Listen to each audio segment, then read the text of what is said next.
मोदी मंत्रिमंडल से मुस्लिम मंत्रियों को निकाला जाएगा बाहर। मुख्तार अब्बास नकवी का कटा टिकट, अब लिया जाएगा इस्तीफा। मोदी सरकार में मंत्री है नकवी, लेकिन नहीं रहेंगे किसी सदन के सदस्य। जेडीयू भी मोदी मंत्रिमंडल से होगी बाहर, जल्द होगा मंत्रिमंडल विस्तार। राज्यसभा चुनाव के टिकट वितरण के बाद से हर दल में बगावत दिख रही है। महाराष्ट्र, बिहार, उत्तर प्रदेश, राजस्थान, छत्तीसगढ़ जहां भी चुनाव है वहां हंगामा दिख रहा है। निशाना विरोधी दल के लोग नहीं साध रहे हैं, बल्कि अपने ही लोग बगावत की राह पर दिख रहे हैं। सत्ता पक्ष या विपक्ष सभी परेशान हैं। झारखंड में सत्ताधारी जेएमएम और कांग्रेस के गठबंधन में दरार दिख रही है, तो राजस्थान और छत्तीसगढ़ में कांग्रेस में बाहरी उम्मीदवारों का विरोध शुरू हो चुका है।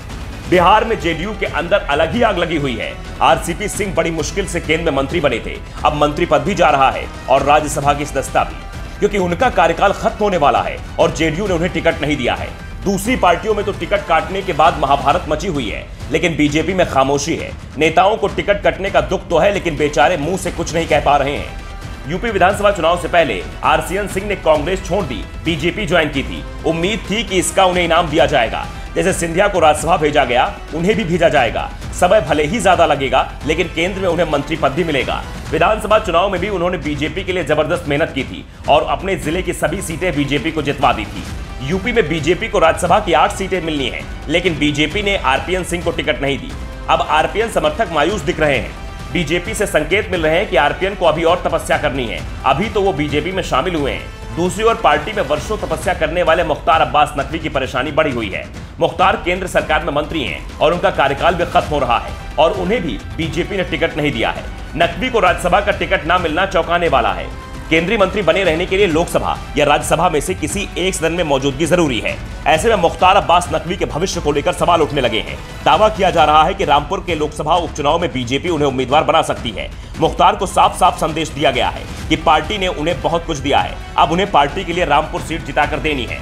नकवी पहले भी रामपुर से चुनाव लड़ चुके हैं, जीत भी चुके हैं। अब अगर नकवी को बीजेपी रामपुर से मौका देती है तो संदेश जाएगा कि बीजेपी पूरी ताकत से चुनाव लड़ रही है। लेकिन नकवी के लिए रामपुर का चुनाव आसान नहीं है, क्योंकि रामपुर अब आजम खान का गढ़ बन चुका है। 27 महीने जेल में रहने के बाद रामपुर में उनके पक्ष में सहानुभूति की लहर चल रही है। इसका असर विधानसभा चुनाव में भी दिखा, जब आजम खान ने जेल में रहते हुए रिकॉर्ड वोटों से जीत हासिल की।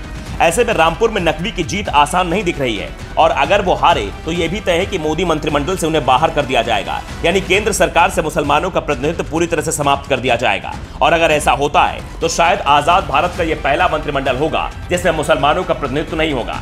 बीजेपी चुनाव में मुसलमानों को पहले से ही टिकट देने में कंजूसी करती रही है और ऐसे में नकवी अगर मोदी मंत्रिमंडल से बाहर होते हैं तो मंत्रिमंडल से भी मुस्लिम समुदाय साफ हो जाएगा।